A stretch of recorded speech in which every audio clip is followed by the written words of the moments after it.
What I want to talk to you about today is super simple, and that is determining the value of your timeshare.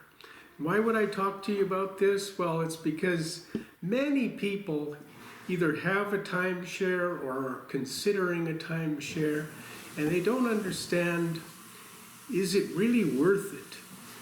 Is it good to pay up front? Most people think that you just pay up front and then you vacation the rest of your life. Is that really true? And so I'm going to show you how to determine the real value of what you have in a timeshare. First of all, what do we mean by value? Well, there's three kinds of value. First of all, there's the normal economics of it. That's what we normally think of. But there's also a convenience value, and there's also a prestigious value. And so if you pay money for something and it adds convenience, well, hey, that could be beneficial. That's value. And there's also a prestigious value, and that is that a good example of that is like maybe a woman's handbag, paying a little bit added cost just to get that name on that item. And we all value that. I myself do too. And but mainly we want to look at the economics. So, does having a timeshare add convenience? Well, you have to take a look at that. I mean, often the timeshare has restrictions of when you can book and how to use your points. And does it add prestigious value? Well, many people kind of think you're an idiot to have a timeshare, so there's no prestige to that. And but sometimes there's you get treated extra special. You get VIP kind of service depending on what your status is or whatever, and that could be value to you. So, is there convenience to having a timeshare? Well, you have to take a look at that. And it's hard to evaluate because it's hard to find out that information up front. It's kind of you discover that after you've committed yourself. And but often there's a lot of restrictions involved. So try to find out what those restrictions are, when you can book and how you can use your points, and can you roll your points over to the next year. All these kind of things add inconvenience. Is there prestige to owning a timeshare? Well, there could be, depending on your level or something, there could be some VIP service or something like that. But otherwise, there's really not much prestige. And so the main thing is the economics of it. And the economics is just numbers and easy to figure out. That's what I call super simple. Easy to figure out. I'm going to show you how to do it.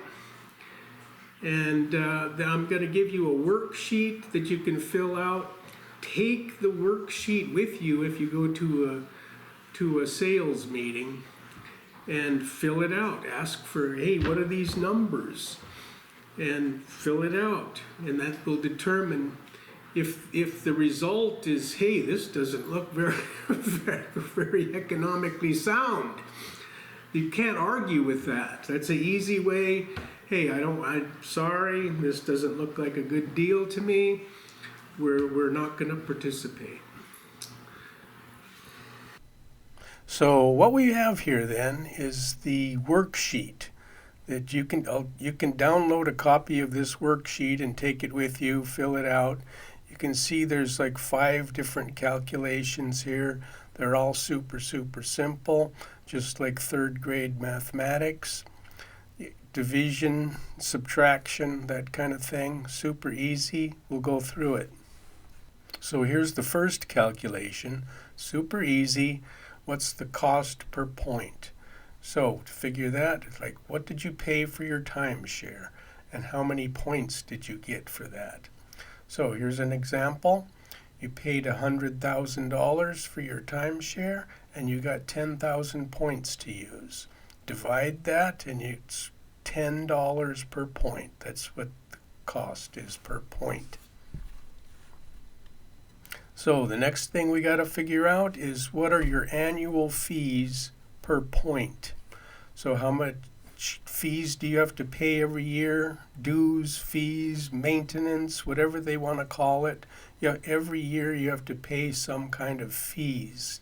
So the total number of fees divided by the number of points you have.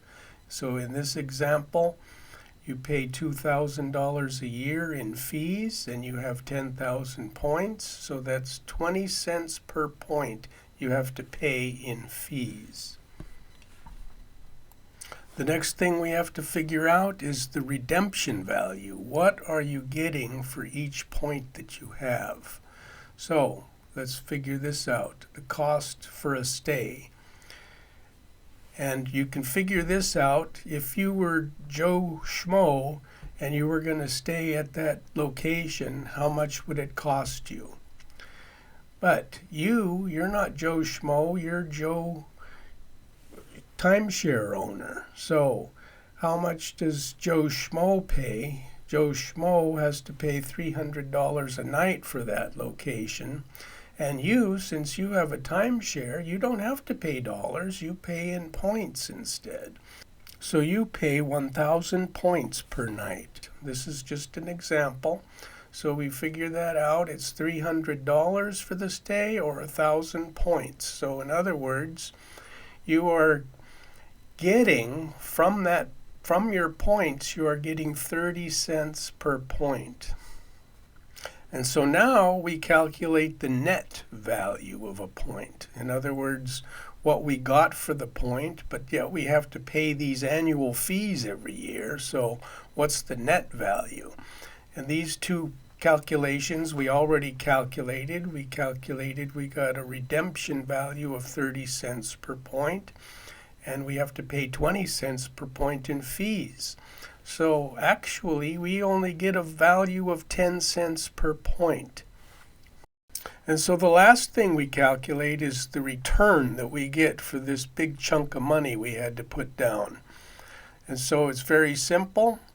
We already calculated the cost per point, and we already calculated the net value per point. We just simply divide those.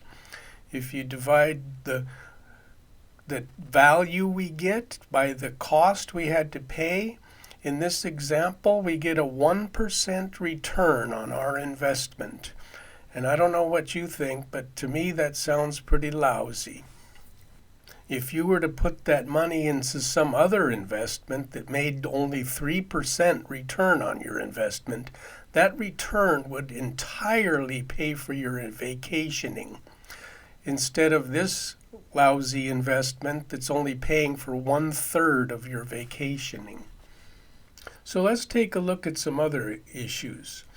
If you tried to borrow money from the bank considers a timeshare as absolutely worthless and won't consider it as collateral. Also, the company that you buy the timeshare won't buy it back from you. It's because even the company that sells you the timeshare thinks it's absolutely worthless. Most likely you would have to pay money to get rid of your timeshare. So here again is the worksheet. You can download this worksheet from my website. I highly recommend you download it, print out a copy, and take it with you to your timeshare presentation, because you can't argue with the facts. Put the facts down on this piece of paper and see if you like the results. So I hope this was of some value to you. Please subscribe to my channel. My channel is where I make everything super simple.